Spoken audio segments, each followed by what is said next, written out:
ये है मेरा कॉलेज शारदा यूनिवर्सिटी। 1 करोड़ 30 लाख का पैकेज लेगा किसी का साल का। Everybody talks about AI. अभी हमने हाल में एक एनवीडिया कंप्यूटर लिया है, super computer which cost around 6.5 crore rupees. ये बात इनकी बिल्कुल सही है कि मार्क्स सब कुछ है। Squeeze like you are hugging a drum, किसी ड्रम को गले लगा रहे हो। बढ़िया, यस सही है भाई। आ रही है चेस्ट, अरे आ रही है कटिंग। कटिंग। कॉफी वगैरह बहुत पी हमने यहाँ पे, और हम यहाँ पे सारे डांस कर रहे होते थे। 1 घंटा की मेरी रनिंग थी डेली की, नॉन स्टॉप में 1 घंटा रनिंग करता था। लिनाक और पेप्सी टी। Linac, yes. उसमें क्या होता है लिनैक? ये तो नए नए शब्द सुन रहा हूँ। हेलो भाई दोस्तों, नमस्कार। कैसे हो आप सब लोग? तो ये वही जगह है जो आप मेरे पीछे देख रहे हो, जहां से मेरी असली कहानी शुरू हुई है। ये है मेरा कॉलेज शारदा यूनिवर्सिटी। आप सब पूछते थे ना कि आप कौन से कॉलेज से पढ़े हो शिवम भैया, तो मैं इस कॉलेज से पढ़ा हूँ। आज इस कॉलेज के अंदर जाने वाले हैं और देखने वाले हैं कितना कुछ बदला है, कितना कुछ चीजें वैसे ही हैं, और एक भाई से मिलने वाले हैं बहुत पुराने। आ जाओ।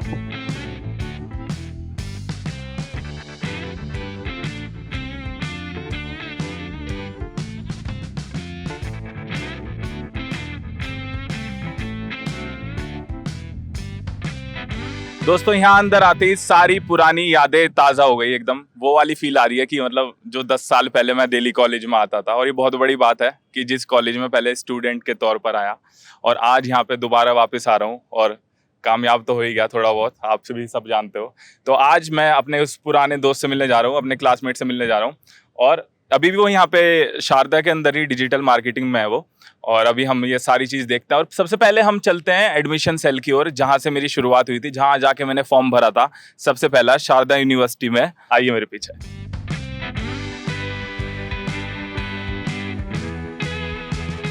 सर नमस्कार, कैसे हो sir? Thank you sir, thank you so much. कैसे हो भाई? मैंने बताया अपनी जनता को आपके बारे में कि हम साथ में क्लासमेट थे, और आज आप पूरा का पूरा कॉलेज मुझे दिखाने वाले, घुमाने वाले हो। चलिए तो फिर चलते हैं। सबसे पहले फॉर्म जहाँ मैंने भरा था सबसे पहले एडमिशन सेल में, वहाँ पे चलते हैं। लेट्स गो, वहाँ से दिखाते हैं जनता को। पापा और बहन के साथ आया था, और उस टाइम बहुत कंफ्यूज थे हम कि क्या पढ़ाई करी जाए। फिर मैंने सोचा कि बीबीए कर लेता हूँ। तो यहाँ कॉलेज में इतना मन लग गया कि फिर मुझे एमबीए भी यहीं से करनी पड़ेगी। अच्छा, अभी एडमिशन चल रहे हैं बच्चों की भीड़ बड़ी पड़ी है बहुत ज्यादा। इस टाइम सबसे ज्यादा कंफ्यूज होते हैं बच्चे, कौन सा कोर्स लें, क्या करें क्या ना करें। ट्रू। तो हम यहाँ पे मतलब गाइड भी करते हो कि आपके लिए क्या चीज सही रहेगी? जब बच्चा यहाँ आता है तो उसमें मन में 100 सवाल होते हैं। हाँ जी। क्या लें, क्या परस्यू करें, किसकी करियर में ज्यादा अहमियत है, कैसे करना है, क्या ड्यूरेशन है, क्या स्कॉलरशिप्स हैं। अच्छा। तो हमारे जो काउंसलर्स हैं वो सब इनको अच्छे से गाइड करते हैं। अच्छा। उनके सारे डाउट्स क्लियर करते हैं, सो दैट बच्चा एक एजुकेटेड डिसीजन ले पाए। ओके। और उसके बाद में वो अपना जो उसे डिग्री, जो भी पढ़ाई उसे करनी होती है, उसके बाद वो सोचता है करेक्ट क्या चीज करनी है। जी। हेलो मैम, नमस्कार, कैसे हो आप? नमस्कार। तो मैम यहाँ पे एडमिशन का प्रोसेस, अगर कोई दूसरी कंट्री से आता है जी। या अपने इंडिया से ही आ रहा है, जी। तो यहाँ पे आके उसे कैसा फील होता है? मतलब एडमिशन के लिए आप कैसे गाइड करते हो, क्या चीज उसे? एडमिशन प्रोसेस से ज़्यादा मैं ये कहूँगी कि हम करियर काउंसलिंग पे फोकस करते हैं। Okay. बिकॉज एक स्टूडेंट आ रहा है तो बहुत कंफ्यूज है, जैसे आपने अभी बोला था, हाँ बहुत जी। कंफ्यूज थे, मैं जी, जी, एलएलबी करूँ, मैं बीबीए जी, करूँ। जी, जी। तो मेरा फोकस ये रहता है कि career counselling, right, to guide him properly, to guide his parents properly, and then they take admission. भाई अभी घूमते घूमते मुझे अपनी शक्ल दिखाई दी यहाँ पे बोर्ड पे। तो मुझे सुनने में भी आया, मेरे मामा बता रहे थे कि न्यूज़पेपर के अंदर भी मेरी फोटो। आपका जितने भी बहुत हमारे खुशी जो की बात है मेरे लिए, सच में थैंक यू सो मच। और भी बहुत सारे स्टूडेंट्स देख रहा हूँ, मतलब यहाँ 1 करोड़ 30 लाख का पैकेज लेगा किसी का साल का। जी। अच्छा, 80 लाख 62 लाख। हुआ है अभी रिसेंटली, सार्थक। अरे वाह, 1 करोड़ 60 लाख एक साल के। अरे वाह, बहुत बड़ी बात है। तो जॉब के अलावा इनका खुद का वेंचर और खुद की कंपनी करते नहीं, तो जॉब नहीं इनका खुद का ही है। ये 100-200 करोड़ की कंपनी चला रहे हैं जी डेट में। ये सारे जो लोग हैं ना, ये सारे के सारे इनके अपने वेंचर्स हैं। They are running own company. इनके 300 करोड़ 200 करोड़ 100 करोड़ की कंपनी चला रहे हैं। तो भाई अभी हम कहाँ चल रहे हैं? नेक्स्ट हम चल रहे हैं हमारे वीसी सर के पास। अच्छा। He is really excited to meet you अरे वाह। एंड लेट्स सी उनका रिएक्शन देखते हैं। सर नमस्कार, कैसा है सर? सर मैं सारी जगह देखता हूँ शारदा यूनिवर्सिटी का बहुत नाम है, मतलब बहुत ज्यादा एड्स देखने को मिलते हैं, इतने इतने बच्चों की प्लेसमेंट हो रही है, 1.5-2 करोड़ तक के पैकेज लग रहे हैं बच्चों के। तो ऐसी क्या खास बात है इस यूनिवर्सिटी के अंदर जो उसे दूसरी यूनिवर्सिटी से अलग बनाती है, और ऐसे कौन से कोर्स करके वो बच्चे यहाँ से निकल रहे हैं कि इतने कामयाब हो पा रहे हैं? या शारदा यूनिवर्सिटी का जो नाम आप बोल रहे हैं, जी शारदा यूनिवर्सिटी की खासियत है कि ये मल्टी डिसिप्लिनरी यूनिवर्सिटी है।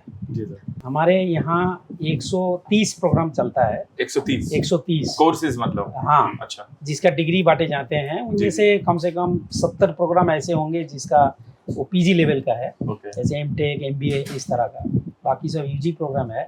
और हमने भी जिस तरह से कुछ इकोसिस्टम को डेवलप किया है, जैसे एआई को हमने सारे डिसिप्लिन में इम्प्लीमेंट किया है, आप नीचे जाके देख सकते हैं। जी सर। वहाँ मेडिकल का, physicist, dentist, and then computer science का, engineering, mathematicians, all are working together in different problem areas. जैसे एआई का एक मेडिकल डायग्नोस्टिक मॉडल बनाने का कोशिश कर रहे हैं। Now we are about to make certain collaborations with AIIMS also, because they have lot of oncology and cancer related data which we have established our hospitals here, but the data, it will take little time to come out with that sizable data which will be used for training the AI model. Sir मेरे हिसाब से एक parents के लिए, एक बच्चे के लिए सबसे ज्यादा मेन रखता है कि एक अच्छी जॉब लग जाए हमारे बच्चे की, या उसके भी अच्छी प्लेसमेंट हो रही है, और ये बेस्ट है यहाँ कॉलेज में। तो सबसे मेन चीज तो मेरे हिसाब से यही है, एक अच्छा एनवायरनमेंट हो जहाँ पे अच्छे इंसान हो, अच्छे टीचर्स हो, तो सबसे बेस्ट ये है। तो फिर तो सोचने वाली कोई बात ही नहीं है।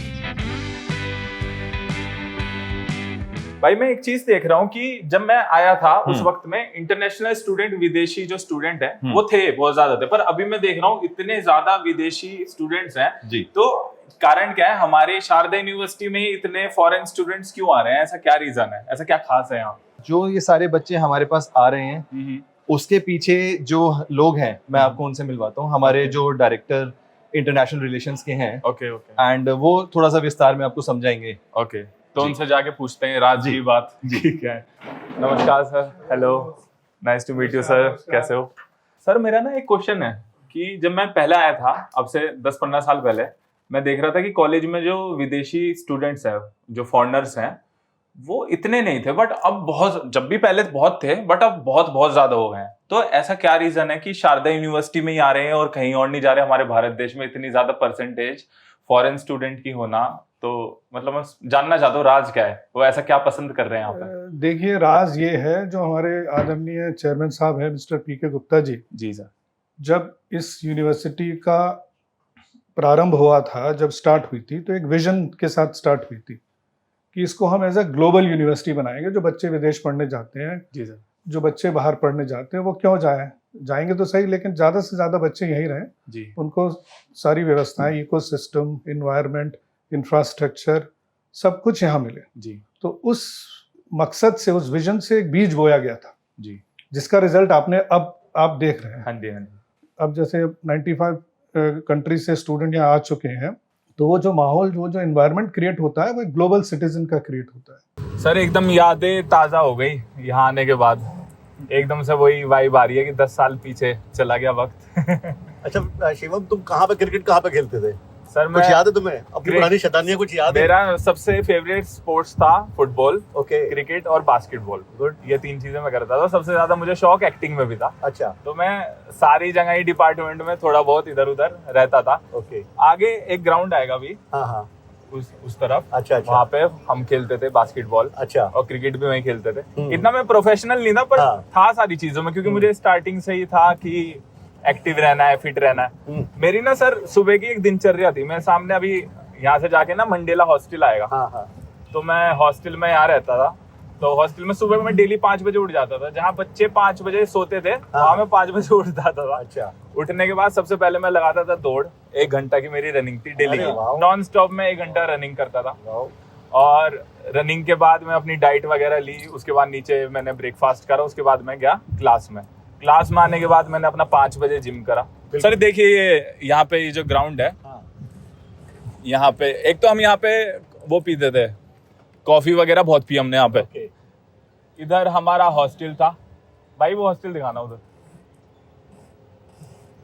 तो सर ये इस ग्राउंड के बारे में तो सर बहुत सारी यादें हमारी है। लेकिन शिवम, तुम्हारे टाइम के बाद अब ये ग्राउंड बहुत अच्छा नहीं बन गया? बहुत अलग, नेक्स्ट लेवल का लग रहा है। स्टेज वगैरह सब चीज, ये सब नहीं बनी है अभी। बहुत बेहतरीन। जितने भी सारे स्टार, जस्सी गिल से लेके जितने भी बड़े बड़े स्टार, बॉलीवुड स्टार जितने भी आते हैं, सबकी परफॉर्मेंस यही होती थी। और हम यहाँ पे सारे डांस कर रहे होते थे। और यही वो जगह थी जहाँ पे मैं दौड़ लगाता था सुबह 1 घंटा नॉन स्टॉप। और ये हॉस्टल था मेरा। इस हॉस्टल में मैं रहा हूँ 3 साल। ये मंडेला हॉस्टल है और यहाँ पे मैं तो रहता ही था, साथ में विदेशी स्टूडेंट्स भी बहुत ज्यादा इसके अंदर थे। 136 नंबर था मेरे कमरे का, वो फर्स्ट फ्लोर है ना वहाँ पे। वो मैं और मेरा दोस्त था एक तोमर, वो रहते थे यहाँ पे। तो बहुत ही बेहतरीन मेमोरीज यहाँ से जुड़ी हुई है। यहाँ की जो मेमोरीज है और तुम्हें एकदम ताजा हो गई। सर जो खाना जो स्वादिष्ट था ना यहाँ पे, ये खाने का स्वाद मैं आज तक नहीं भूल पाया। हर संडे को छोले भटूरे मिलते थे यहाँ पे, बेहतरीन वाले। तो बहुत यादें जुड़ी हैं यहाँ से और बहुत ही प्यारी जगह है, दिल खुश हो गया। तो भाई यहाँ तो मेस में आके तो मुझे एकदम यहाँ पे मजा आ गया। मेस क्या, मैं तो कैफेटेरिया कहूंगा इसे। जब हमारे वक्त में मेस में जब हम खाना खाने जाते थे तो अलग अलग तरीके की डिशेज होती थी। मंडे से लेके संडे तक अलग अलग प्रकार के खाने बनते थे। अब मैं देख रहा हूँ यहाँ पे वो तो खाना है ही है बच्चों के लिए, और साथ में किसी को बड़े बड़े ब्रांड्स पे खाने का अगर मन है, जैसे मैकडी वगैरह, इधर उधर की चीजें होती है, सबवे वगैरह, बहुत ब्रांड्स होता है, किसी को खाने का मन है तो कॉलेज ने उस चीज की भी व्यवस्था कर दिया बच्चों के लिए। और लेक्चर्स के बीच में अगर टाइम है, थोड़ा गैप मिल रहा है, तो यहाँ आके बच्चे चिल कर सकते हैं और एक अच्छा माहौल है। और मेरे हिसाब से साफ सफाई का तो इतना ज्यादा ध्यान रखा गया है यहाँ पे। मैं ऐसे पी रहा था मैंगो शेक को, मजा ही आ गया, बेस्ट, बेहतरीन। तो और अगर कोई यहाँ पे जिम वगैरह भी है ना हमारे कॉलेज में। भाई मैं जीन्स में और शर्ट में पहली बार ही जिम कर रहा हूँ अपनी जिंदगी में। पर मुझे ना अपनी पुरानी यादें ताजा करनी थी। अब से 10-15 साल पहले मैं यहाँ आता था, अच्छा, जिम करता था। और आज से बेहतर कुछ नहीं है क्योंकि मेरे साथ पावर लिफ्टर भाई साहब है। आज तक मैं गलत करता हूँ एक्सरसाइज। आप बता दो सही कैसे? बिल्कुल बिल्कुल। वेट कितना रखा जाए? वेट ठीक है स्टार्टिंग के लिए, बिल्कुल आ रहा है, स्ट्रेट आ रहा है। हाँ हाँ, squeeze like you are hugging a drum. किसी ड्रम को गले लगा रहे हो, बढ़िया। यस, सही है भाई। आ रही है चेस्ट, अरे आ रही है कटिंग। कटिंग, अमेजिंग, सही है भाई। अब ऊपर वाला एरिया देखें।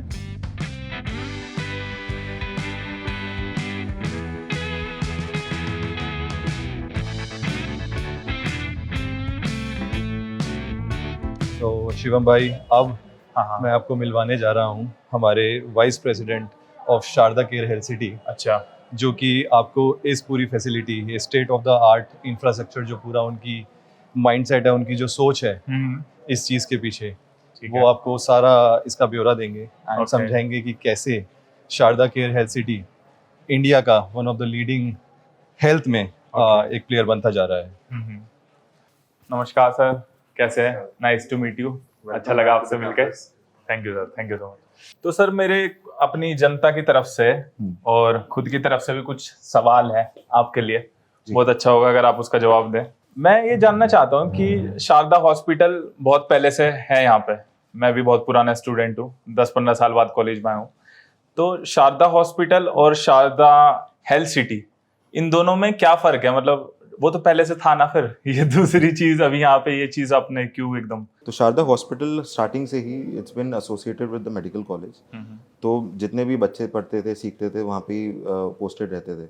और जो पेशेंट जिस कैटेगरी का हमारे पास आता था, वो CGHS, ECHS या BPL, जो बिलो पॉवर्टी लाइन, हमने पैनल्स होता है जो, जी पैनल जो होते हैं, तो बिलो पॉवर्टी लाइन की हमने एक पैनल क्रिएट किया हुआ था जिसमें बेड चार्जेस फ्री हैं, खाना फ्री है, तो वो सारी चीज़ें, तो वो गरीबों की सर्विस के लिए उस सब चीज़ों के हिसाब से उसको बनाया गया था। जी जी। ये जो सेटअप बना है, this is a quaternary care setup, जिसमें एंड टू एंड सारी चीज़ें अवेलेबल होंगी। टोटल ये 750 बेड का हॉस्पिटल है, day care included, and emergency भी जो हमने बनाई है, it is with Singh health. ये इंडिया की one of the largest emergency है, 60 बेडेड है, and it's been designed in a way which no other emergency in I think Delhi NCR can be matched upon. Sharda Care को बहुत ही अलग mindset से design करा गया था। बाकी हॉस्पिटल अगर आप जाओगे, स्पेस को लेके, उन चीज़ों को लेके, वो एमिनिटीज़ प्रोवाइड नहीं की जाती। अच्छा। यहाँ पे हमने पेशेंट केयर को सेंटर में रखते हुए उसको पूरा डिज़ाइन करा है। तो सर मैं लाइव देखना चाहूँगा ये चीज़ें, मशीन्स वगैरह, डॉक्टर से मिलना मुमकिन है ये चीज़? बिल्कुल है। अच्छा, चले फिर आइए। सो ये प्रिवेंटिव हेल्थ चेकअप एरिया है। तो यहाँ पे अगर कोई पेशेंट आता है या कोई अटेंडेंट उनके साथ है, तो एक ही जगह पे सारे के सारे टेस्ट, सारी चीज़ें एक ही जगह पे हो सकती है। कोई भी पेशेंट आता है तो एक्सरे या MRI कराने यहाँ पे? करेक्ट। तो एक डेडिकेटेड एरिया है जहाँ पे सारी की सारी चीज़ें, इवन फ्लोरोस्कोपी, डेक्सा स्कैन, ये भी हम यहाँ पे करते हैं। शिवम जी हैं, यहाँ पे आए हुए थे, देखना चाह रहे थे कि 10-15 साल में क्या नई चीजें आई हैं, क्या क्या हुआ है। I'm Dr. Anil Thakwani. I've been associated with this hospital since 10 years now. तो ये बेसिकली हमारा TrueBeam का बंकर है जहाँ पर पेशेंट को हम लाते हैं और उनका ट्रीटमेंट करते हैं। अब जैसे ये मशीन है हमारी, अरे वाह, हाँ, ये मशीन बहुत कम जगह पर है, इसको हम TrueBeam बोलते हैं और इसकी स्पेशलाइजेशन है, ये हमारा 6D रोबोटिक काउच है। The importance of this couch is that it can move in any direction, किसी भी डायरेक्शन में मूव करती है, टारगेट ट्यूमर को टारगेट करने के लिए, ट्यूमर को फाइंड करने के लिए मशीन है स्पेशली। ये फाइंड भी करती है और ट्रीट भी करती है। Okay. ये हमारा कैमरा है जो AI ड्रिवन कैमरा है जो कि पहले देखता है और वो तभी मशीन को ऑन करेगा जब ट्यूमर बीम के रास्ते में होगी। जैसे ही वो ट्यूमर बीम के रास्ते से हटेगी हमारी मशीन ऑफ हो जाएगी। तो this is the safest machine which is available. तो अननेसेसरी रेडिएशन पेशेंट को नहीं मिलता है। तो सर ये कौन सी जगह है, कहाँ पे आ गए अभी हम? सो ये मैं चाहता था आपको दिखाना, हमारा जो प्रेसिडेंशियल स्वीट है, this is the top category of the room that we have in this hospital. तो इसमें पेशेंट्स के लिए पूरा ये सेग्रीगेटेड एरिया है, पेशेंट बेड, मॉनिटर, इक्विपमेंट, सारी चीजें। And this is a common space जहाँ पे लिविंग मतलब लोग बैठ के बात कर सकते हैं। डाइनिंग टेबल हो गई, एक पैंट्री हो गई, हमारी फ्रिज वगैरह सारी अमेनिटीज इधर है। And then we have a separate bedroom for the attendant इधर, यहाँ पे आइए। तो एक separate bedroom, largest TV, smart TV, पूरा पहली बार देख रहा हूँ इतना लग्जरी सर। अरे वाह। तो वही कंसेप्ट हमें चेंज करना था कि हॉस्पिटल के जो घर वाले हैं वो इधर, पेशेंट उधर, करेक्ट, और बीच में चाय पानी पीने के लिए। बिल्कुल, अरे वाह। सेपरेट बाथरूम्स हैं सबके लिए, दोनों के लिए। नजारा भी बहुत अच्छा है। जी। आधी तबीयत तो ऐसी सही हो जाएगी देख के। तो आपको दिख रहा होगा अभी हमारा कैंपस का लैंडस्केप चेंजिंग भी चल रहा है पूरा।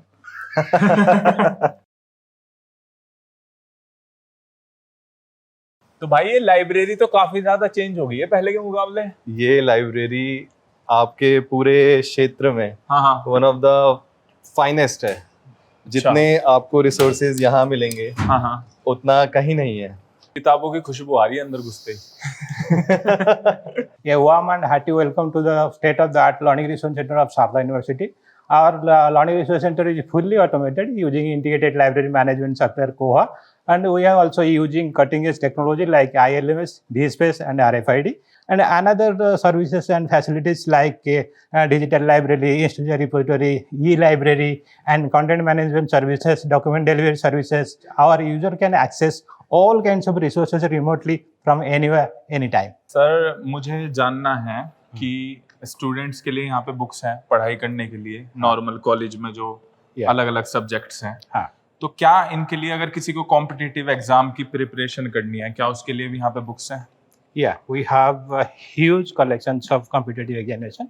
Including that, we have literature collections and spiritual collections also available. Yes, and our user can access from anywhere, anytime. Okay, sir. E-books वगैरह भी हैं? Yeah. So this is free for students? Yeah. E-book? Yeah. Okay. Yeah. तो नितिश भाई अभी हम किन से मिलने जा रहे हैं, कहाँ पे जा रहे हैं अभी? शिवम भाई अभी हम जहाँ जा रहे हैं उन विजनरी लीडर से मिलने जिनकी लीडरशिप में हमारी यूनिवर्सिटी ने इतना ग्रो किया है, जो इंडिया के टॉप 10 यूनिवर्सिटीज़ में हमारा नाम आ रहा है, पूरी दुनिया से बच्चे यहाँ पढ़ने आ रहे हैं। तो वो हैं हमारे pro chancellor Shri YK Gupta ji. Sir नमस्कार। नमस्कार। Thank you so much sir अपना वक्त देने के लिए। Thank you. बहुत ज़्यादा खुशी हुई आपसे। I'm so happy you are the student of Sharda doing so well, and I pray God that you should improve day by day. Thank you so much sir, thank you so much. मैंने देखा sir Sharda university बहुत ज़्यादा बदल गई इतने सालों में, 10-15 सालों में मैं आया कॉलेज में, और बहुत सारे चेंजेस यूनिवर्सिटी के अंदर आ गए हैं। जैसे जैसे AI का ज़माना आ रहा है, मुझे लग रहा है कि यहाँ पे भी AI से रिलेटेड कुछ कुछ नए नए इनोवेशन, और पढ़ाई से लेके हॉस्पिटल से लेके और लाइब्रेरी से लेके सारी जगह AI का इस्तेमाल हो रहा है। सर आप बता सकते हैं कैसे हम अडेप्ट कर रहे हैं AI को कॉलेज में? देखो, शारदा मेरी मदर का नाम है शारदा, और हम सब की इच्छा है कि शारदा यूनिवर्सिटी एक वर्ल्ड क्लास इंस्टीट्यूशन बने, और उसके लिए हम लोग प्रयत्न कर रहे हैं, मैं और हमारी टीम जो है पूरी। और वर्ल्ड में जो भी जहाँ कहीं अच्छा हो रहा है, हर वक्त ये प्लान करते हैं कि वो शारदा में भी हो जी। अब आज इस 21st सेंचुरी में एवरीबडी टॉक्स अबाउट AI, तो अभी हमने हाल में एक NVIDIA कंप्यूटर लिया है super computer which cost around 6.5 crore rupees अपने बच्चों को बेहतर ट्रेनिंग देने के लिए, 6.5 करोड़ का सर, या बेहतर ट्रेनिंग देने के लिए, बेहतर रिसर्च करने के लिए। और उसके अलावा हमारे प्रधानमंत्री चाहते हैं कि देश में इनोवेशन बहुत तेजी से आगे बढ़े। आज भी हमें बहुत सारी चीज़ों के लिए अमेरिका, कनाडा, यूके के ऊपर डिपेंडेंट होना पड़ता है। द डे शुड कम कि हिंदुस्तान के कॉलेजेस, यूनिवर्सिटी की रिसर्च इतनी अच्छी हो और यहाँ से ऐसे पेटेंट निकले कि आने वाले समय में हम देश को कुछ नया दे सकें, दुनिया को कुछ नया दे सके। किसी जमाने में भारत विश्व गुरु हुआ करता था, अब वही लक्ष्य लेके शारदा विश्वविद्यालय भी चल रहा है कि यहाँ से निकलने वाला हर स्टूडेंट एक बेहतर प्रोफेशनल बने, अच्छा प्रोफेशनल बने।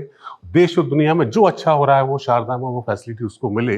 We as a management, me and my brother PK Gupta, an entire team, my vice chancellor and my entire faculty team is working day and night कि हर पल बच्चा नया सोचे, देश की जो तमाम समस्या हैं उसको यहाँ प्रोजेक्ट के रूप में दे, और जब तक वो यहाँ से पास आउट हो तो उसको ये लगे यार देश की ये समस्याएं हैं और शारदा में हमने सीखा, देखा, समझा, फैकल्टी से डिस्कस किया, इन क्लासरूम और हैकाथॉन सेंटर के अंदर बैठे और चर्चा की अपने विश्वविद्यालय के स्टूडेंट के साथ में, और बाकी बाहर से बहुत सारे विश्वविद्यालय के स्टूडेंट जब हैकाथॉन में आते हैं, चर्चा करते हैं, डिस्कस करते हैं, उस प्रॉब्लम को कैसे सॉल्व करना है देश के लिए, उस माइंडसेट से शारदा यहाँ से बेहतर प्रोफेशनल तैयार कर रहा है। अरे वाह सर, मुझे सर समझ नहीं आया हैकाथॉन होता क्या है सर? जिस बच्चे के पास भी क्रिएटिविटी है जी, वो क्रिएटिविटी यहाँ बैठे और बैठ के उसके पास, it's a multi disciplinary university, तो यहाँ मैकेनिकल स्टूडेंट भी है, कंप्यूटर साइंस का भी है, इलेक्ट्रॉनिक्स का भी है और मेडिकल साइंसेस का भी है।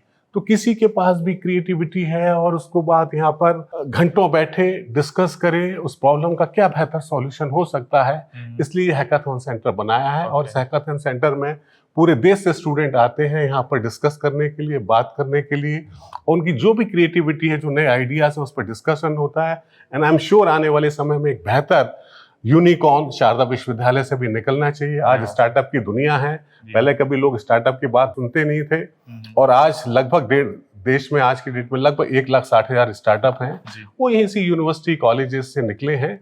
मुझे बताते हुए तुम्हें खुशी हो रही है कि शारदा आज की डेट में हिंदुस्तान की जो टॉप 100 यूनिवर्सिटीज हैं, शारदा की NIF रैंकिंग इस वक्त 86 है। तो मुझे खुशी है कि भाई जो टीम बनी है, हमारी रिसर्च की टीम, वाइस चांसलर की टीम, बाकी academics team, they are doing अपने समर्पण के साथ, मेहनत के साथ, हर पल यही सोचते हैं कि यार हम बच्चों को कल जाके क्लास में क्या नया देना है। देश और दुनिया में जो अच्छा हो रहा है वो शारदा में होना चाहिए। शारदा का सबसे बड़ा फोकस आज की डेट पर है क्रिएटिविटी के ऊपर, इनोवेशन के ऊपर। जिस यूनिवर्सिटी में क्रिएटिविटी, इनोवेशन और रिसर्च होगी, वो यूनिवर्सिटी ऑटोमेटिकली आने वाले समय में लीड करेगी। कल तक हम सुना करते थे हार्वर्ड का नाम, जी सर, कार्नेगी मेलन का नाम, MIT का नाम, स्टैनफोर्ड का नाम। अपनी इच्छा भी यही है कि अगले 10 साल में ये विश्वविद्यालय उन ऊंचाइयों पे पहुंचे। और आज मुझे खुशी है तुम्हें बताते हुए कि देश का पहले कुछ इंस्टीट्यूशन में जहाँ सबसे ज्यादा फॉरेन के बच्चे पढ़ते हैं, और this is life, ups and downs is always been there. हाँ सर, तो it is good, you are going for multiple things.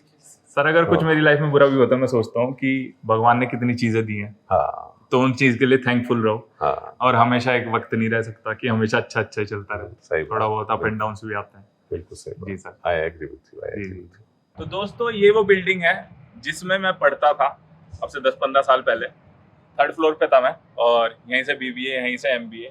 तो इस बिल्डिंग से बहुत यादें जुड़ी हुई हैं, और अभी हम अपने टीचर से मिलने जा रहे हैं, और मार्केटिंग के टीचर थे वो हमारे, और उन्होंने बहुत पढ़ाया हमें, मतलब 5-6 साल तक लगातार, और काफ़ी खुशी हो रही है उनसे मिलने के बाद दोबारा कई सालों बाद। तो आइए उनसे थोड़ी बातचीत आपको सुनाते हैं। हेलो सर, नमस्कार। Hello ma'am. हेलो।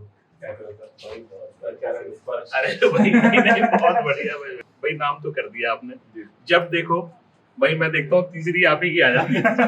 सर मेरी जनता साहब एक बात बता दीजिए, ये सोचते हैं कि 90-95 मार्क्स अगर कोई बच्चा लाता है तो जब भी वो कामयाब होगा, जब भी उसे अच्छी नौकरी मिलेगी कुछ, तो आप मेरे इतने मार्क्स लेते हैं, आपको पता है। देखो ये बात इनकी बिल्कुल सही है कि मार्क्स सब कुछ नहीं। मार्क्स के साथ अगर आप इंटीग्रिटी मेंटेन करते हैं, आप डिसिप्लिन मेंटेन करते हैं, तो आज देखिए किस मुकाम पे, क्योंकि इनको ऐसे एक्टिंग का शौक था, जो मुझे याद है क्लास में कि he really wanted to become actor. अपने क्लासमेट्स के लिए क्या बोलना चाहेंगे? सब बड़े खुश होते हैं जब देखते हैं। सर क्लासमेट के लिए यही कहना चाहूंगा, जो सर बता रहे हैं, इनकी बातों को आग बंद करके मानो और चलते चलो।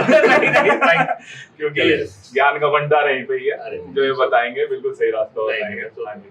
तो दोस्तों अभी हम बहुत ही खास इंसान से मिलने जा रहे हैं। अभी हम चांसलर सर से मिलने जा रहे हैं, पीके गुप्ता सर से। और ये पूरी यूनिवर्सिटी के पीछे जिनका एक विजन था कि स्टूडेंट्स को यहाँ तक पहुँचाना है, उनकी लाइफ बनानी है, सब चीज़ बेहतर करनी है, आज हम उन सर से मिलने जा रहे हैं और मेरे लिए बहुत बड़ी बात है। सर नमस्कार। नमस्कार सर। सर आज आप मेरी यूट्यूब की जनता के सामने हो। बड़ी मेहनत करी सर यहाँ तक पहुँचने के लिए मैंने, और इस सब चीज़ में योगदान सबसे पहले जो स्टेप्स हैं वो आपके द्वारा ही हुए हैं, क्योंकि टीचर से ही एक स्टूडेंट सीखता है सारी चीज़ें। सर शुक्रिया अदा कहना चाहता हूँ। और सर दो तीन क्वेश्चंस आप आज से आपका वक्त मांगता हूँ थोड़ा बहुत आज का। सर मैं आपसे एक चीज़ पूछना चाहता हूँ कि इंस्पिरेशन क्या थी शारदा यूनिवर्सिटी को स्टार्ट करने की, शारदा यूनिवर्सिटी लाने की यहाँ सबके बीच में? देखिए ऐसा है कि मेरे ग्रैंडफादर जो थे वो एक बहुत बड़े सोशल वर्कर थे, आर्य समाजी थे। देन ही आगरा के जितने भी जो सोशल वर्क से DAV स्कूल था, कुक्स आश्रम, अनाथ आश्रम, सबके चेयरमैन भी थे। और आगरा का पहला गर्ल्स इंटर कॉलेज उनके प्रयासों से चंदा इकट्ठा करके बनाया गया। वो शहर का पहला इंटर कॉलेज था, जो बाद में डिग्री कॉलेज भी बन गया। ये बात है 1940s की। और जिस स्कूल में मैं पढ़ा DAV इंटर कॉलेज था, तो जब फार्म जमा किया तो प्रिंसिपल देखते थे फॉर्म, तो देखा उन्होंने नाम तो बुला लिया। आई वाज शॉक्ड कि क्या हो गया भाई, प्रिंसिपल ने क्यों बुलाया? तो बोले भाई तेरे दादा ने मुझे अपॉइंट किया था एज स्कूल टीचर। अच्छा। ये बात है 70s की जी। And he was appointed in somewhere 50s।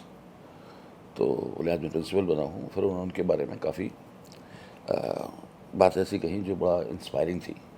ये किया, ऐसे थे वैसे थे, बहुत बड़े समाज सेवक थे, रिफॉर्म लाए, कितना सारा उन्होंने हिंदू मुस्लिम के ऊपर भी काफ़ी काम किया है।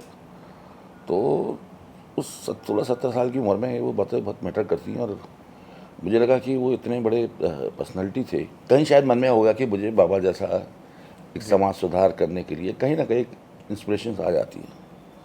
फिर मैं 1985 में बिजनेस के सिलसिले में चेन्नई चला गया। तो उस वक्त यहाँ से हज़ारों बच्चे बेंगलोर में, तमिलनाडु में, कर्नाटका में पढ़ने जाते थे। उस वक्त प्राइवेट इंजीनियरिंग कॉलेज का दौर था, वो 80s से लेकर के तो ट्रांसफॉर्मेशन हो रहा था। तो यही लगा कि भाई यूपी में कॉलेजेस क्यों नहीं है। क्योंकि मेरा बिजनेस ऐसा था कि I was directly connected to the all engineering college. मैं इंजीनियरिंग कॉलेज के इक्विपमेंट ही बनाता था जी। तो start my career manufacturing engineering equipment. तो जब वहाँ देखा तो प्रॉस्पेरिटी भी देखी, ग्रोथ भी देखी, और नीड को भी समझा कि भाई सारे बच्चे वहाँ जा रहे हैं। फिर कुछ मेरे वहाँ पे दोस्त थे जो IIT वगैरह के जो डायरेक्टर थे इंजीनियरिंग कॉलेज वगैरह में। तो एक बार ऐसा दोस्त था, उसने कहा कि पीके तुम इतना सब करते हो, why don't you think of opening engineering college? तो मैंने कहा कितना इन्वेस्टमेंट आएगा? तो उसने इन्वेस्टमेंट बताया, बोले 1-2 करोड़ रुपया हो तो खोल सकते हो। तो फिर ये हुआ कि भाई चलो पहले 1 करोड़ कमा लें, फिर सोचेंगे जी। तो फोकस हो गया कि भैया पहले 1 करोड़ रुपये कैसे इकट्ठे करने। तो जिस दिन 1 करोड़ रुपये आ गए तो पहले हमने चेन्नई में कोशिश की 92 में, महावीर दिगंबर एजुकेशन ट्रस्ट के नाम से खोला। हम लोग जैन को बिलीव करते हैं, बट वो कुछ वर्कआउट नहीं हुआ। फिर ये था कि भाई अपने शहर में किया जाए। तो अपने शहर के लिए करोगे तो थोड़ा सा प्राइड भी होता है दोस्तों के बीच में। तो 95 में यूपी में मैंने पॉलिसी चिट्ठी देखना शुरू किया। यूपी गवर्नमेंट को काफ़ी चिट्ठी लिखी जी कि भाई कि यहाँ पे पॉलिसी खुलनी चाहिए, इतने बच्चे जाते हैं, हज़ारों करोड़ रुपया उधर शिफ्ट होता है, बच्चों को खाने की भी बहुत सारी तकलीफें होती हैं। 95 में पॉलिसी बनी and we were the one of the first private engineering college जिन्होंने अप्लाई किया। और 96 में हम लोगों ने शुरू कर दिया। मतलब यूपी के अंदर ना तो NOC का इशू था, ना कोई गवर्नमेंट एफिलिएशन था, बट AICTE ने बिकेम मैटर इजी कि भाई आप अप्लाई कर दीजिए, हम आपको परमिशन दे देंगे। उसके बाद में स्टेट गवर्नमेंट की पॉलिसी बनी और फिर अप्रूवल हुआ। मतलब जुलाई में अप्रूवल आ गया था, जून में क्लासेस शुरू हुई जाकर दिसंबर में, क्योंकि राष्ट्रपति शासन लगा हुआ था, कोई करने को तैयार नहीं था। Government was not in the form. खैर गवर्नर रूल में हमारे जो सेक्रेटरी थे SK अग्रवाल, उन्होंने कहा कि भाई तो राज्य के लिए बहुत बड़ी बात है। तो फिर 4 कॉलेजों का अप्रूवल आया उसमें, तो हम उसमें से एक थे। क्योंकि पूरा साउथ में 10 साल रहे और वहाँ पे इंजीनियरिंग कॉलेज की जो फ़िलासफ़ी है, वर्किंग है, कल्चर है, क्या बनता है, कितना ये सेटिस्फाइंग है, तो तो उस बिजनेस में लगा कि मैंने कहा कि सारी ज़िंदगी आप सप्लाई करते रहिए, पेमेंट लेते रहिए, बट वो बाबा का जो रिकॉग्निशन था कि एक समाज सेवक के रूप में, समाज सुधारक के रूप में, वो हमेशा कहीं ना कहीं वो इंस्पायर करता रहता था जी। So that's why chosen to become a edupreneur. अरे वाह। This is how the journey started. And चूँकि डिमांड बहुत ज़्यादा थी तो अंडरस्टैंडिंग शायद मुझे सबसे ज़्यादा थी यूपी में कि जितने भी क्योंकि साउथ के तो मैंने कम से कम I was part of at least hundreds of engineering college formation. अच्छा। तो पूरा फर्स्ट ईयर से लेकर फोर्थ ईयर के लेबोरेटरीज की जो इक्विपमेंट थे वो मैं डील करता था। तो बहुत सारे बुद्धिजीवियों से, एकेडमिशियन से मिलता था, तो समझ में आ गया कि what is this philosophy behind it. जी। तो सर ऐसा क्या करा कि शारदा यूनिवर्सिटी बाकी की यूनिवर्सिटी से अलग है, डिफरेंट है? यहीं सारे विदेशी स्टूडेंट्स आ रहे हैं, हमारे भी यहीं आ रहे हैं, सबसे ज़्यादा फीमेल स्टूडेंट्स यहाँ हैं, ऐसा क्या अलग है? देखिए ऐसा है कि जहाँ तक शारदा यूनिवर्सिटी को ग्लोबल बनाना है, एक तो ये था कि भाई आप जो कुछ भी करें उसमें बेस्ट करें।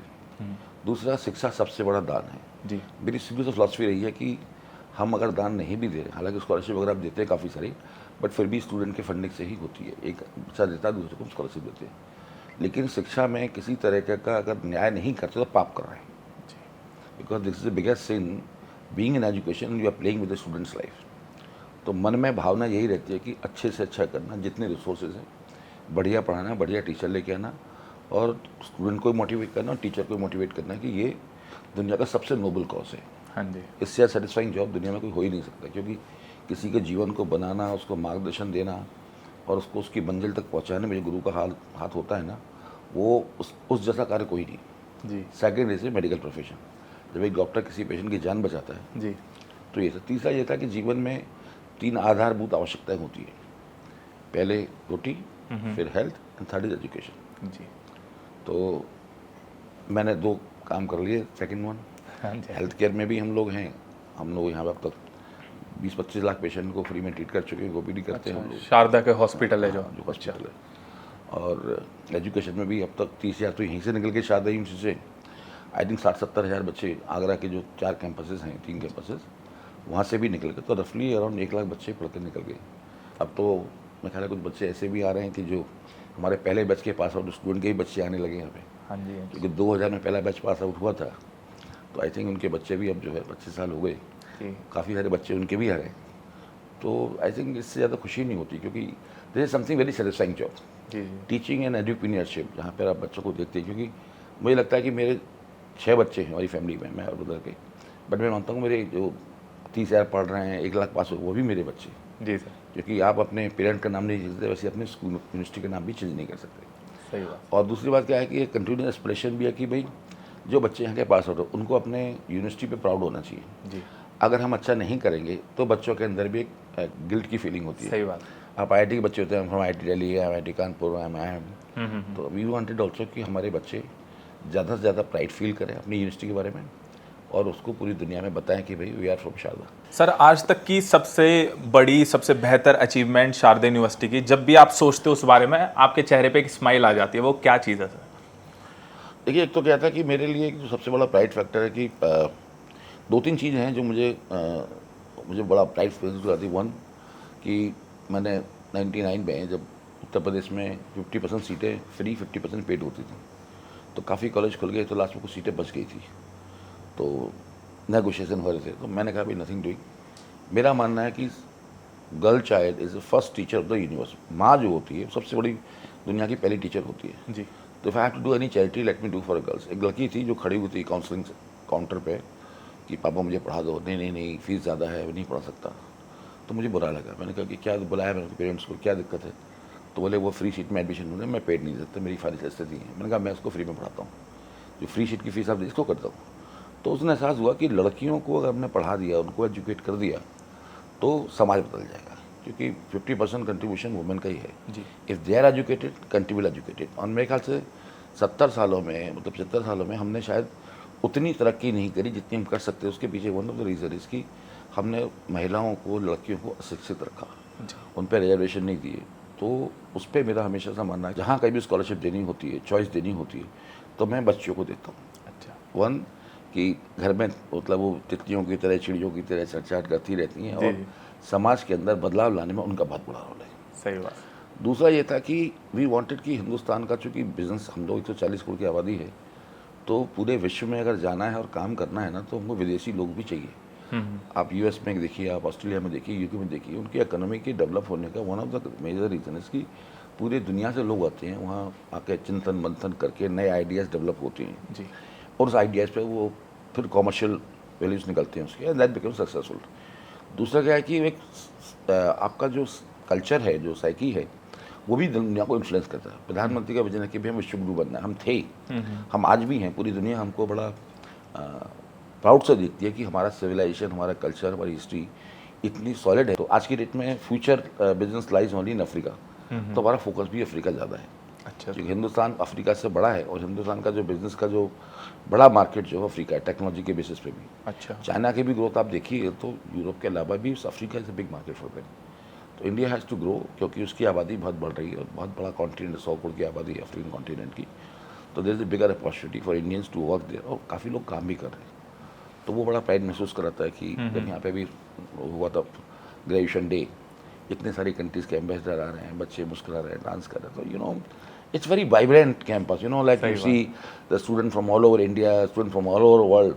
I think मेरे ख्याल हिंदुस्तान में शायद अकेली शारदा यूनिवर्सिटी है जिसमें इतनी वाइब्रेशन है। सही बात है sir. Student from all over India, right from North East too, हम लोगों ने एक अपनापन है यहाँ पे। कोटा भी फिक्स कर रखा कि मैं इस स्टेट के इससे ज़्यादा बच्चे नहीं लेंगे। तो I wanted you know a very you know like diverse crowd, क्योंकि बच्चों का जो है ना आजकल नेटवर्किंग इंपॉर्टेंट है। आपकी सोशल मीडिया वगैरह ये सारा क्या है जी, जितने ज़्यादा आपके दोस्त हैं उतनी ज़्यादा सक्सेस है आपकी। सही बात। तो ये एक बड़ा मुझे फील करता है। और हेल्थ केयर में हमने बहुत अच्छे काम किए हैं। एंड कोविड में हमारे पास में एक मौका था कि लोग पैसे कमा रहे थे, हमने कब ऑलमोस्ट 750 बेड पूरे सेवा के लिए दे दिए। अच्छा। We did not charge anything, सरकारी आयुष्मान रेट पे ही ट्रीटमेंट किया। आगे के अगर 10 सालों की मैं बात करूं तो अब शारदा को अगले 10 सालों में कहाँ देख रहे हो? क्या नई चीज़ शारदा में आने वाली है, या क्या आप विजन क्या है सर आपका अगले 10 विजन तो शारदा का शुरू से ये था कि we become a global university. और institution building is a very long term process. एक कल्चर बनता है, डिपार्टमेंट बनते हैं, लोग दूसरे सीखते हैं, तो किसी भी इंस्टीट्यूशन को बनने में 40-50 साल लग जाते हैं। और फिर लोग रुके हैं, फैकल्टी रुके हैं। मैं देख रहा हूँ कि 2009 में हम लोगों ने यूनिवर्सिटी बनाई है, उसके बाद से काफ़ी ट्रांसफॉर्मेशन हुआ। आज हमारे पास में बहुत अच्छे अच्छे साइंटिस्ट हैं और मैं उम्मीद करता हूँ कि हमने एक कल्चर बना दिया है। We are building a ecosystem कि जिसमें हर एक आदमी को मौका मिले कुछ क्रिएटिव करने का, उसको रिसर्च करने का, उसको फ्रीडम दे। सरकार भी पैसा दे रही है, हम लोग भी फंड्स करते हैं। तो मैं उम्मीद करता हूँ कि कम से कम by 2040 we should become at least Fortune 500 जो टॉप 500 यूनिवर्सिटी वर्ल्ड में, QS में या टाइम्स रैंकिंग में, उसमें नाम शारदा का होना चाहिए। And I think the way we are going, already हमारे पास 300 इंटरनेशनल यूनिवर्सिटी कोलैबोरेशन है, बच्चे हमारे पास में हैं और धीरे धीरे काम बहुत अच्छे पेपर पब्लिश हो रहे हैं। रिसर्च लेबोरेटरी बहुत अच्छी बन गई हैं। मुझे लगता है कि आने वाले 15 सालों में हम लोगों ने कम से कम 500 से लेकर 1000 करोड़ रुपये रिसर्च लेबोरेटरी में ही डालने का विजन है। क्वांटम कंप्यूटिंग की बात हो रही है, स्पेस टेक्नोलॉजी की बात हो रही है, टेस्टिंग की बात हो रही है। Lot of things we are doing. Okay, defence के लिए हम लोगों ने रिसर्च पेपर लिखे। तो मुझे लगता है कि किसी भी इंस्टीट्यूशन के अंदर टीचर्स का कंटिन्यूस लर्निंग और उनका रिसर्च फोकस जो है ना, वही बच्चों को नई चीज़ सिखाएगा। क्योंकि आजकल सब कुछ तो सॉफ्ट उसमें है, गूगल पे जी जी, क्या नया हो रहा है, क्या नया करना है, यू नो बच्चों में कुछ बीज डालना होता है। हाँ जी, क्रिएटिव थिंकिंग, क्रिएटिव वर्किंग, उसके बाद वो पेड़ अपने आप बन जाएगा। आपको खाली सीड डालना होता है, वो सीड जब डलता है आप खुद आप वही करेंगे जो आप जानते हैं। तो जानने के लिए teacher has to keep learning. हाँ जी, उनकी लाइफ लॉन्ग लर्निंग होगी तो वो आगे पास करेंगे। पानी जब भर जाएगा घड़े में से तभी छलकेगा ना जी सर। तो टीचर अगर फुल होगा तो ज़्यादा नॉलेज होगी तो वो बांटेगा बच्चों के बीच में। तो वी एडमायर सच टीचर ना जो नॉलेज से भरे हुए हैं और जिनके अंदर आज भी वही थ्राइव है कि मुझे और सीखना है और नया करना है जी जी, और मुझे समाज के लिए, देश के लिए, टेक्नोलॉजी के लिए क्या नया करूँ जिससे मतलब लोगों का कंफर्ट बढ़े, लोगों की प्रॉब्लम सॉल्व हो। और सर स्टूडेंट्स को 100% तक स्कॉलरशिप भी मिलती है हमारी यूनिवर्सिटी में, वो कैसे है सर? क्योंकि भाई देखिए ऐसा है कि ब्राइटेस्ट तो ब्राइटेस्ट अगर नहीं आएंगे तो फिर वो एक बच्चा अगर मतलब बहुत सारे बच्चों आई थिंक 400-500 बच्चों को हम लोग स्कॉलरशिप देते हैं, 100% नहीं मिलती है और वो मेरिट बेस्ड है। जी, और उसके बाद में फिर फर्स्ट सेमेस्टर में आपने कितना अच्छा किया। अब हो सकता है एक लड़का 60% का है और वो 100 से ज़्यादा अच्छा कर ले, तो he will get the scholarship. अच्छा। बट वो फिक्स है हमारी कि हर साल के रिजल्ट के बेसिस पे जो बेस्ट करेगा उसमें से 500 स्कॉलरशिप डिपार्टमेंट वाइज अलग अलग है, वो मिलती चली जाती है ताकि मेरिट को प्रमोट करें और बच्चों में एक हेल्दी कंपटीशन हो कि मुझे अच्छा करके स्कॉलरशिप लेनी है। यूएस की भी यूनिवर्सिटीज़ में इतनी स्कॉलरशिप मिलती है बिकॉज यूनिवर्सिटी में जो बच्चे जो क्रिएटिव साइड लेके आते हैं वो जितने डिफ़िकल्ट क्वेश्चन टीचर से पूछेंगे उतना टीचर के लिए भी वो फन होता है कि भाई डिफ़िकल्ट सवाल आया उसका मिल करके जवाब ढूंढते हैं, रिसर्च करते हैं। दूसरा हम लोगों का एक शानदार स्टार्टअप करके है यहाँ पे, तो वो प्लेटफॉर्म बनाया जिसमें हम लोग काफ़ी इंक्यूबेट करते हैं, फंडिंग भी देते हैं, मेंटर भी बुला रखे हैं इंडस्ट्रीज़ के जिसमें अपने आइडियाज़ को वो इंक्यूबेट करें और बिजनेस खड़ा करें। We also provide the funding for that. और मैं तो चाहता हूँ हर बच्चा जो है एंटरप्रेन्योर बने। दोस्तों, एक वक्त था जब मैं यहाँ नए सपने लेके आया था, कंफ्यूज भी था बहुत ज़्यादा, एक्साइटेड भी था बहुत ज़्यादा, बहुत सारे सपने थे मेरे दिल में, मेरे दिमाग में। आज वापस अपने कॉलेज आने के बाद, आज यहाँ वापस आने के बाद मुझे रियलाइज़ हो रहा है कि शारदा ने मुझे सिर्फ डिग्री ही नहीं दी है, एक पहचान भी दी है, आइडेंटिटी भी दी है, एक रास्ता भी बनाया मेरी ज़िंदगी में, एक डायरेक्शन दी। अगर आप भी किसी ऐसी जगह की तलाश कर रहे हो जो सिर्फ पढ़ाई नहीं, आपको शेप भी दे, जहाँ पर आप इस दुनिया में जीने का एक्सपीरियंस भी सीखो, जहाँ पर आप एक अच्छे इंसान बनने का तरीका भी सीखो, आपको आगे चल के ज़िंदगी में कैसे रहना है वो भी सिखाए, तो maybe this is your place too. मैं बस यही कहना चाहता हूँ कि अपने सपनों के पीछे भागना मत छोड़ना। जो इंसान सपनों के लिए नहीं जीता वो जीते जी मर जाता है। तो वीडियो कैसी लगी? मैंने पहली बार आप सबको बताया कि मैं कौन से कॉलेज से पढ़ा हूँ, कहाँ से ये सब चीज़ मैंने सीखी, अपने टीचर से आपको मिलवाया। इस वीडियो में कमेंट करके ज़रूर बताना आपको कैसी लगी वीडियो शेयर करना सबके साथ, वीडियो लाइक करना। मिलते हैं अगली वीडियो में।